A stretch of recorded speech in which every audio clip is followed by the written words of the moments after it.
Anuprabha, welcome to exam टेजी। और thank you. First of all बहुत बहुत बधाई हो आपको जेएनयू एमए पॉलिटिकल साइंस का एग्जाम क्रैक करने के लिए।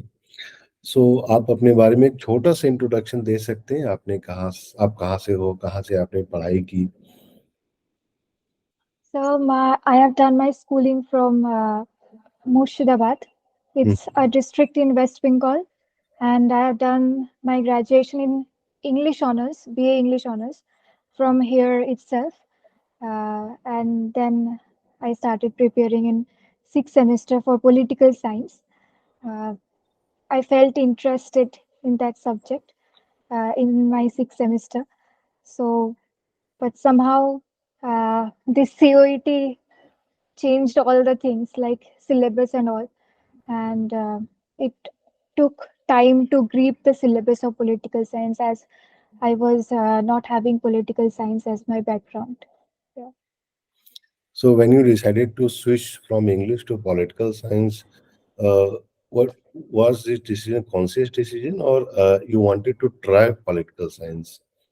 Because It you had was no idea like what you have to study under political science, but then this is more like an uncharted domain where you are trying to enter. yes. Actually, sir, English literature somehow some of the topics that we read in sixth semester like neo-colonialism, Colonialism, Marxism, Marxism. uh, these were the topics which encouraged me like to read more. I then researched about that in internet and all, and some books I took from library too, and I found out very interesting from that sixth semester only. Hmm. uh, After that I started reading, and मुझे ये भी नहीं पता था कि मतलब international relations एक subject भी होता है अलग से। तो पॉलिटिकल साइंस तो एक मेजर सब्जेक्ट होता है, लेकिन ट्रेडिशन के बाहर इंटरनेशनल रिलेशंस सब कॉलेज में देखा नहीं, मतलब होता नहीं है। तो ऐसे then I started researching about the subject, and found out that our some very less amount of colleges have this subject, and I got interested and started preparing thereafter. So when you thought of preparation for political science, what was the first thing that you did regarding the preparation and all? So पहले तो मतलब मुझे जो international relations के जो चीज़ थे, मैं videos देखती थी बहुत यूट्यूब पे। तो मुझे पता चला कि Baylis and Smith, Andrew Heywood, this are the basic books that you need to read. But वो बुक्स के कुछ चैप्टर्स मुझे समझ में बहुत मतलब बहुत ही कम आता था, मतलब बहुत कम।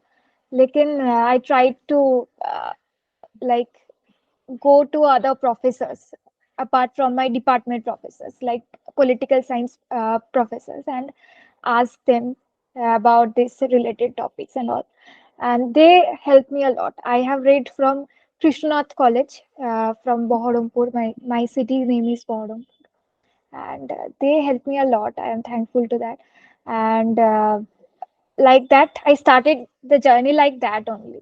After that मैंने जेएनयू के प्रीवियस क्वेश्चंस देखने लगे कि कैसे होते हैं। मतलब मेरा कुछ कंसेप्ट्स कुछ भी नहीं था, मतलब कुछ भी नहीं था। मेरा पॉलिटिकल साइंस माइनर में भी नहीं था कभी।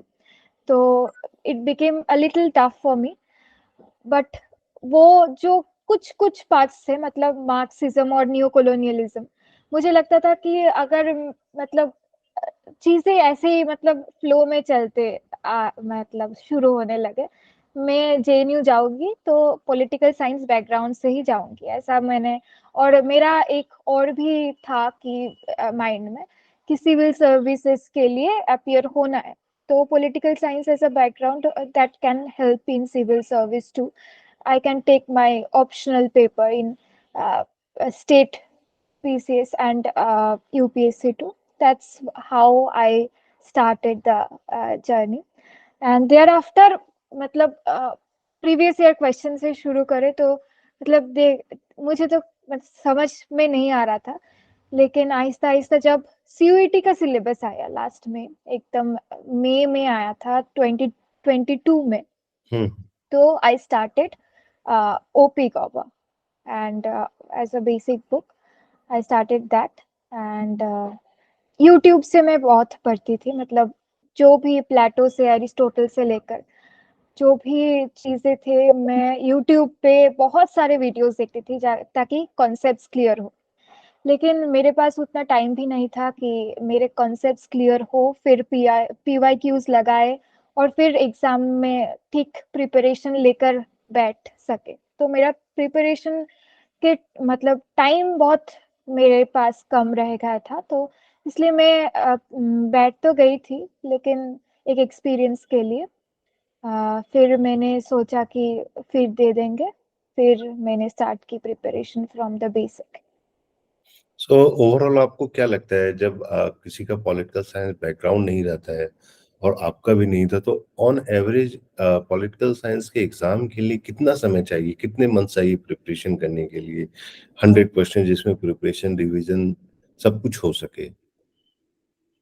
Sir firstly I will tell that आपके कॉन्सेप्ट्स क्लियर होना बहुत ज़रूरी है, क्योंकि इस बार का जो क्वेश्चन पेपर था दिस वाज मतलब बहुत different than previous year questions. Previous year questions में फैक्ट बेस्ड क्वेश्चन बहुत होते थे कि डायरेक्ट क्वेश्चन आ जाए, तो इसलिए मतलब आप देखते ही आंसर कर सकते हैं, ऐसे तो 10 to 12 क्वेश्चंस रहते ही थे। लेकिन इस बार का जो था मतलब कॉन्सेप्ट्स क्लियर होना बहुत जरूरी है। अगर और एक चीज है कॉन्सेप्ट्स क्लियर करने से, मतलब आपका माइंड में ना वो फैक्ट बैठ जाते हैं। अगर आपके कॉन्सेप्ट्स क्लियर हो तो उसके जो मतलब फैक्ट्स होते हैं, रिलेटेड फैक्ट्स, वो भी आपके माइंड में बहुत जल्दी बैठ जाते हैं इजीली। तो मैं टाइम के बारे में बताऊं तो if you are not in from that background you should start early, right? 7 to 6 6 to 7, I think 8 months, 8 months is uh, more than enough, I think. Yeah, it took me 6 to 7 months for me to I read really 5 to 6 hours daily, consistently. Firstly, I started with 2 to 3 hours, and I just extended the time.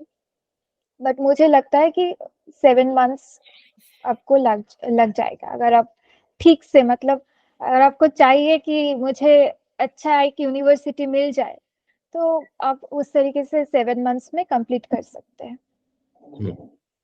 सो पूरे preparation के time में आपका biggest challenge क्या रहा है? तो firstly तो मुझे लगता है कि कंसेप्ट क्लियर करना, ये बहुत मतलब मेरे लिए बहुत हेक्टिक था, क्योंकि अगर आपका बेसिक ही नहीं क्लियर है तो पीवाईक्यूज लगाने से और मतलब रट्टा मारने से तो कुछ आप 6 to 7 months के बाद जब एग्जाम में अपियर होंगे तो आप अगर रट्टा भी मार लेंगे तो फिर जो आपने पहले महीने में मतलब you have studied that, then you will forget all the things exam आने टाइम तक। तो मैंने इतना वीडियोस देखी है, मतलब एक एक टॉपिक को मैंने बहुत बहुत सारा वीडियोस देखी है। लाइक फॉर एग्जांपल मैंने अगर पॉलिटिकल थ्योरी अगर से स्टार्ट करूं, मतलब एक लिबर्टी का मैंने 2-3 वीडियो देख लेती थी। हाँ, दिन में तो मतलब एक एक टॉपिक मैं चूज करती थी दिन में, और वो मतलब उसके मैं एक बार फर्स्ट में पढ़ती थी ओपी गवा, फिर वीडियोस देखती थी, फिर पढ़ती थी, ताकि मेरा जो कॉन्सेप्ट है क्लियर हो जाए। इसलिए मैं मतलब मुझे लगा कि वही सबसे टफेस्ट था। पहले कंसेप्ट क्लियर करने के बाद आप पीवाईक्यूज एनालाइज कर सकते हैं, नहीं तो आप समझेंगे ही नहीं कि पीवाईक्यूज में है क्या। हाँ, थोड़े बहुत तो आ जाते हैं, क्योंकि लिटरेचर बैकग्राउंड से, ह्यूमैनिटीज बैकग्राउंड से है, तो थोड़े बहुत समझ में आ जाते हैं, लेकिन आफ्टर मतलब समझ में नहीं आता है कि एनालाइज भी कैसे करें। अगर चीजें पता ही ना हो तो एनालाइज भी कैसे करें। तो दिस वाज द थिंग। अब पीवाईक्यू सॉल्व कितना इम्पोर्टेंट है, क्योंकि बहुत सारे लोगों को हम लोगों ने देखा है वो डायरेक्टली पढ़ लेते हैं लेकिन ना टेस्ट सीरीज सॉल्व करते हैं ना पीवाईक्यू सॉल्व करते हैं। तो पीवाईक्यू आपके लिए कितना इम्पोर्टेंट है in understanding the exam pattern?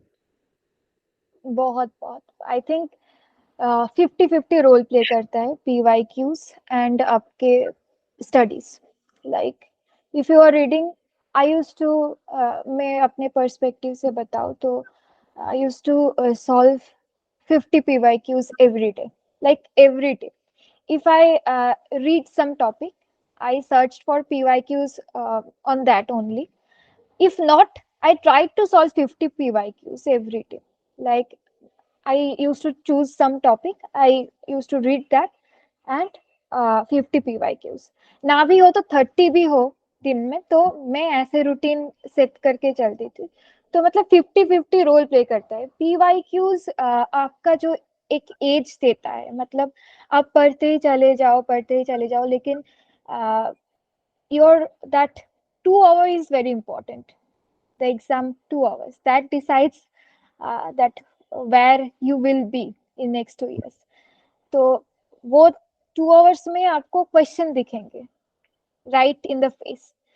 तो अगर आप कुछ क्वेश्चंस प्रिपेयर करके जाओ तो मतलब जो ऑप्शंस होते हैं उसको देख के आपको एक इंट्यूशन भी आते हैं। लाइक अगर आपका कॉन्सेप्ट बहुत सही है और आपको मतलब कंफ्यूजन है 4 ऑप्शन में से 2 में, तो वो चीजें होती है जब आप PYQ सॉल्व करते हैं। वो एक एज जो आते हैं आपके मतलब प्रिपरेशन में, that is very important. I think PYQs plays the 50% of the role in your whole preparation. Yeah. So now coming back to the role of exam treasury. So exam treasury की तरफ से जो notes मिले थे या PYQs थे, test series थे, so how helpful that was? Exam treasury has given me had given me the consolidated form of all the PYQs. Like I got all the PYQs and test series in one place. That was like मेरे time नहीं waste होते थे कि कहाँ से ढूंढे, इसको बोले उसको बोले, ऐसे नहीं होते थे। मेरे पास है, मैं जाके बस एक एक सॉल्व कर लूंगी, पता है। तो वो चीज बहुत इम्पोर्टेंट है कि अगर मतलब आप एक स्ट्रेस में होते हैं मतलब प्रिपरेशन के दौरान, तो टाइम भी बहुत कम लगता है कि मतलब 6-7 months टाइम बहुत ज्यादा कम लगते हैं preparation. Like there you think a lot of things, your mind मतलब हैपोजिट हो जाता है जब आप प्रिपेयर करते हो। तो ये छोटी छोटी जो चीजें होती है बहुत हेल्पफुल होती है। मतलब आपका नोट्स कंसोलिडेटेड हो, हाँ, आपका PYQs एक जगह पे मिले, तो like it's a boon for your preparation. So जो या नोट्स मिले थे एग्जाम ट्रेजरी से, आपने उसको रेफर किया था and did you think that yes we had covered if not all most of the things that were supposed to be covered in a particular topic? Yes yes I think आपका जो revision होता है वो बहुत important हो जाता है। और लास्ट में टेक्स्ट को बारी बारी से पढ़ना, ये बहुत मतलब नहीं हो सकता। मतलब लास्ट एक हफ्ते में या 10 दिन में हम लोग चाहते हैं कि पूरा सिलेबस एक बार रिवाइज हो जाए। तो तब जाके अगर आप ऑलरेडी पढ़ चुके हैं जो पॉइंट्स है, हाँ, वो अगर देख लेंगे जल्दी जल्दी से, वो आपके दिमाग में बहुत अच्छी तरीके से बैठ जाते हैं और एग्जाम के टाइम में हाँ याद आ जाता है कि हाँ ये वाला पॉइंट था। और नोट्स में क्या है, आपके सर नोट्स में ये बहुत अच्छा है कि पॉइंट वाइज लिखा हुआ होता है। तो मतलब एक इमेज फॉर्म हो जाता है कि हाँ ये पॉइंट में वो था, ये लाइन वो था। तो ऐसे मतलब बहुत हेल्पफुल है। और टेस्ट सीरीज आपने सॉल्व किया? Yes, sir. I solved most of the test series. I solved mainly PYQs मैंने बहुत ज़्यादा लगाए थे और एक बार नहीं, repeatedly I have practiced PYQs. तो वो भी मुझे बहुत, क्योंकि PYQs में क्या होता है कि मतलब एक होता है ना कि यूनिवर्सिटीज में से एक स्टैंडर्ड सा आपका क्वेश्चन फॉर्म है। फॉर्मेट या फिर क्वेश्चन जो भी बोले, तो उसको एनालाइज करने से मतलब क्वेश्चन तो है जो भी है, लेकिन उसको एनालाइज करने से भी 2-3 और क्वेश्चंस निकल के आते हैं ऑप्शंस से। तो मैंने पीवाईक्यूज बहुत ज्यादा लगाए थे। टेस्ट सीरीज भी मैंने की थी 1-2 बार, मतलब I solved I think one time all the papers, but PYQs मैंने रिपीटेडली लगाए थे। हाँ देखिए, अभी भी हम लोग ना सबसे पहले हर एक स्टूडेंट को यही बोलते हैं कि PYQ is something which help you in understanding how a question can be asked. दूसरा है कि जो भी आप टेक्स्ट को पढ़ रहे हैं उसको भी वो डिफाइन करता है कि हम ऑथेंटिक पढ़ रहे हैं कि नहीं, यहाँ से क्वेश्चंस निकल कर आ रहे हैं कि नहीं। So this is a suggestion that we make to each and every student कि पहला ऑब्जेक्टिव होना चाहिए कि आप पीवाईक्यूज देखिए। जरूरी नहीं है कि आप सिर्फ सीयूईटी का देखिए, इररिस्पेक्टिव ऑफ कौन सी यूनिवर्सिटी का है आप देखिए, क्योंकि हर एक टॉपिक से अलग अलग डिफिकल्टी लेवल के क्वेश्चंस पूछे जाते हैं। तो उसमें हर एक यूनिवर्सिटी का अपना एक डिफिकल्टी लेवल है हर एक टॉपिक से। अगर मान लीजिए हम लोगों ने इमरजेंसी को ही उठा लिया, तो हो सकता है किसी यूनिवर्सिटी में सिर्फ ये पूछ लिया जाए दैट इस कौन से आर्टिकल में बिलोंग करते हैं emergency provisions of the Indian polity. हो सकता है जेएनयू के क्वेश्चंस थोड़े से और ज्यादा ट्रिकी हो या डिफिकल्ट हो। सो ये सजेशन हम लोगों की तरफ से भी होता है कि first thing that you need to do is go through the PYQs. जितना ज्यादा आप पीवाईक्यूज देखते हैं उतना ज्यादा आपके लिए हेल्पफुल होता है। दूसरा ये जैसे आपने बिल्कुल ही सही बोला था बीच में जो आपने बताया था कि रट्टा नहीं मारना है, और बहुत सारे स्टूडेंट ये करते हैं कि वो पीवाईक्यूज को या टेस्ट सीरीज को rather देन सॉल्विंग वो याद करने लगते हैं। उनको लगता है कि ये क्वेश्चन बैंक है तो याद कर लिया जाए। Yes yes. और आपने अपने नोट्स भी बनाए थे? Sorry sir. आपने अपने नोट्स भी बनाए थे जहां से भी जी आपने सर। चीज जी पढ़ा? जी जी sir. I will like to tell the resources if हाँ श्योर। अलग अलग से। हाँ हाँ। हाँ, तो वेस्टर्न पॉलिटिकल फिलोसॉफी के लिए firstly I refer to OP Gauba. Hmm. और next modern Indian political thought के लिए ओपी गावा ही मैंने रेफर की थी।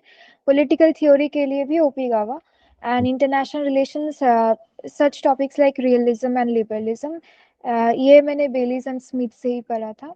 और जो टॉपिक्स है like cold war, NAM, SAARC, UNO, मैंने क्या की थी कि नैम, सार्क और यूएनओ ये इनका एक मतलब 3 पेजेस गैप गैप करके मैंने मेरे नोट्स तैयार की थी। हम्म। नैम में मैंने ऊपर में हेडिंग लिख दी थी, और उसके बाद 3 पेजेस मैंने छोड़ दी थी, ताकि जो भी इंफॉर्मेशन मिले मैं वहाँ पे ऐड कर सकती हूँ if important.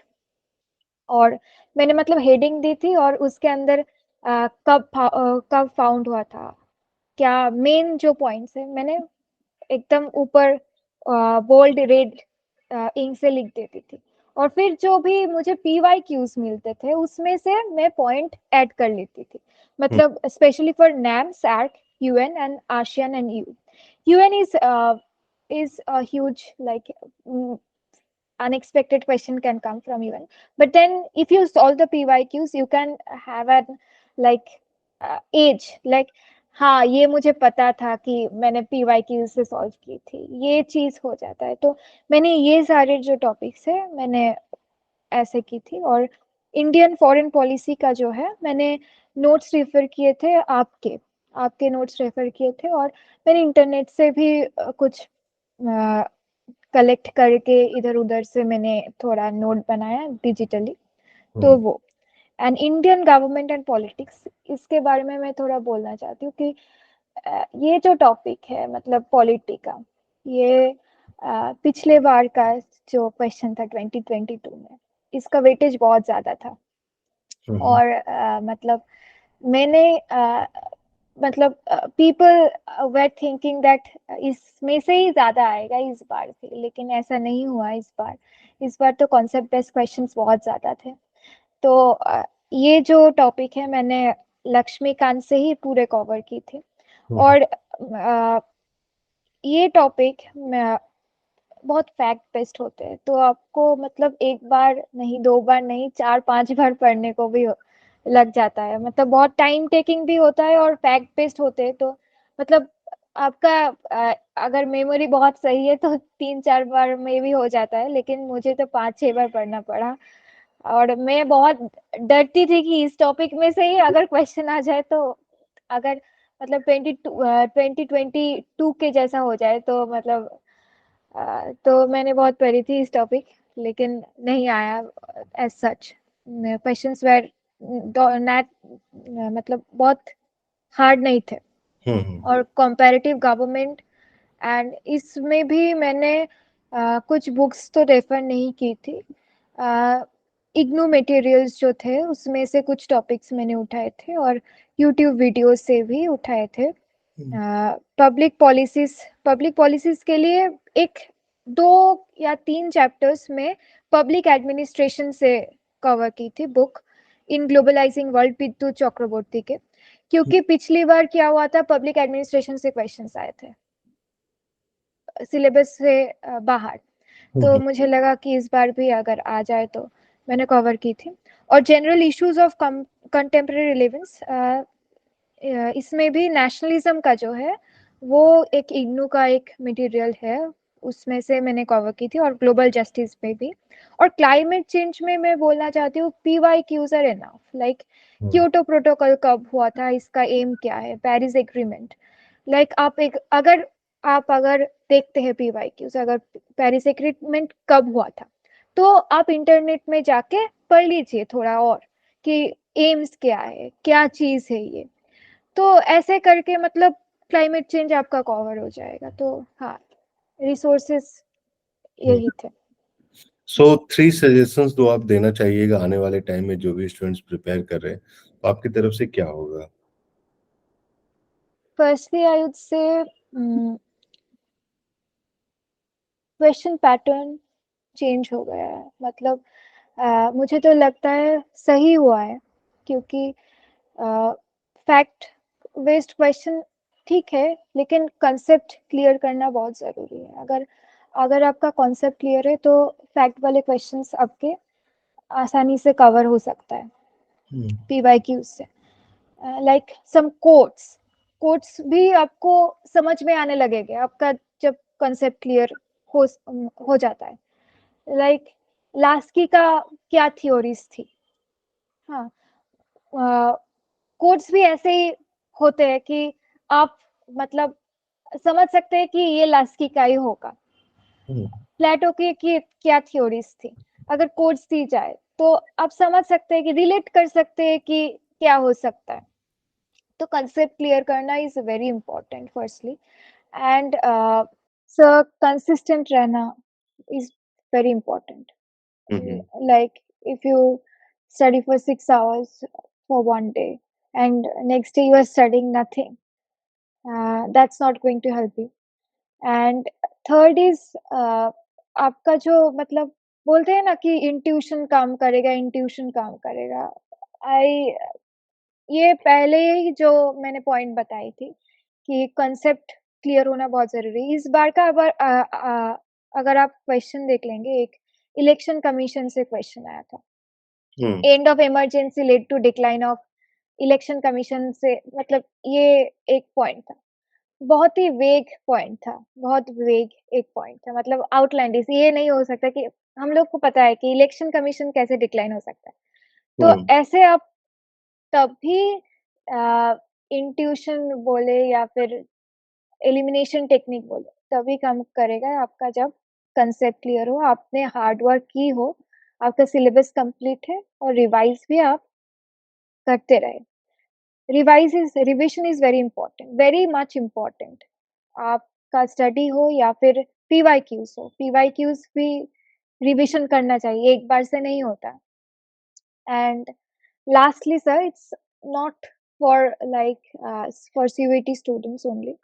I'd say mental जो हेल्थ होता है और आपका जो फिजिकल हेल्थ होता है बहुत ही इम्पोर्टेंट होता है प्रिपरेशन के दौरान। तो आपका ये बहुत ये एक चीज़ है जो आपको अपने आप से मतलब स्ट्रॉन्ग रह के फाइट करना चाहिए। अगर स्ट्रेस हो, एंजाइटी हो तो आई आई नो कि ये पार्ट हो जाता है प्रिपरेशन के दौरान, लेकिन फिर भी ब्रेक लेना is very hmm, important in between your preparation, ताकि आपका मेंटल हेल्थ सही रहेंगे तब भी आप जाके कूल माइंड से एग्ज़ाम हॉल में अपीयर हो सकते हैं, क्योंकि उस इट्स लाइक वेरी ये इनजस्टिस सुना है।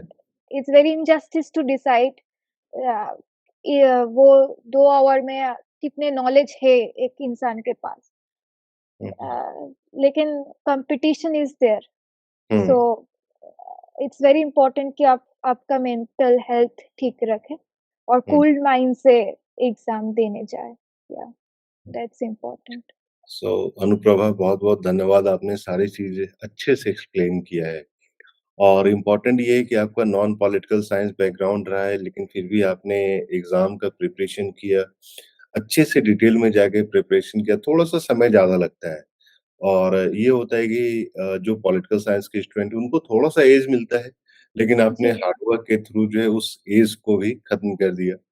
क्योंकि बहुत सारे ऐसे स्टूडेंट हैं जो पॉलिटिकल साइंस से आते हैं, लेकिन वो शायद एग्ज़ाम नहीं क्रैक कर पाते हैं, एडमिशन नहीं ले पाते हैं। लेकिन आप नॉन पॉलिटिकल साइंस होके भी आपने सीयूईटी का प्रिपरेशन किया और जेएनयू में आप एडमिशन ले रही हैं। सो आपके फ्यूचर्स सर की इसके लिए भी आपको क्या बहुत-बहुत थैंक यू। आपका नोट्स और मतलब टेस्ट सीरीज़ और पीवाईक्यूज़ का जो कंसोलिडेटेड फॉर्म मिला, और मैंने और भी जो कोचिंग इंस्टीट्यूट है, हुँ, मतलब मतलब उम उम, जो आपको सही लगे कि अ, आपको हेल्प कर सकते हैं। मैंने भी हेल्प ली थी, हुँ, हुँ, और यूट्यूब भी है, मतलब आजकल का एकदम सबको हैंडी इंटरनेट मिलता है, तो यूज़ करना तो बनता है। तो हुँ, उसको यूटिलाइज़ करें, और आप लोग को मतलब आपके जैसे लोग जो होते हैं, मतलब बहुत हेल्पफुल होता है कि हम तो छोटे टाउन में से हैं, लाइक इन वेस्ट बंगाल, वो वैसे in Murshidabad number of students, like जो लोग ड्रीम देखते हैं कि जेएनयू में जाना है, ये भी बहुत कम होते हैं, लाइक या तो कि एक साथ प्रिपरेशन में आ जाए, वो नहीं होता है। मेरे प्रिपरेशन में मैं सिर्फ अकेली थी, मेरे वैसे दोस्त कोई नहीं था। तो हुँ। जो ये जो कोचिंग आप, I will say you people are helping a lot for this type of students जो हुँ, लोग छोटे टाउन से होते हैं। तो या थैंक यू फॉर दिस। और एक चीज़ सभी स्टूडेंट को याद रखना चाहिए कि हार्ड वर्क से एवरीथिंग पॉसिबल हो जाता है। यस। तो आपने और आप इसकी जीती जागती एग्ज़ाम्पल भी हैं। सो मैं उम्मीद करता हूँ कि जितने भी ऐसे स्टूडेंट हैं जो प्रिपरेशन कर रहे हैं, आपकी हर एक बात को ध्यान से सुनेंगे। और आपने जो बुक के नाम बताए, मैं कोशिश करूँगा कि डिस्क्रिप्शन में जो है वो सारे बुक्स की लिस्ट आउट कर दूँगा topic wise, so that student को अगर ये बुक्स लेनी है, तो जाकर ये बुक्स परचेज़ कर लें। अगर उन्होंने नहीं पढ़ा है तो ये बुक तो पढ़ना मस्ट हो जाता है। हुँ, हुँ, हुँ। तो Anuprabha, thank you for your time and thank I you wish so you all मच। the best for all your future endeavors. Thank you so much.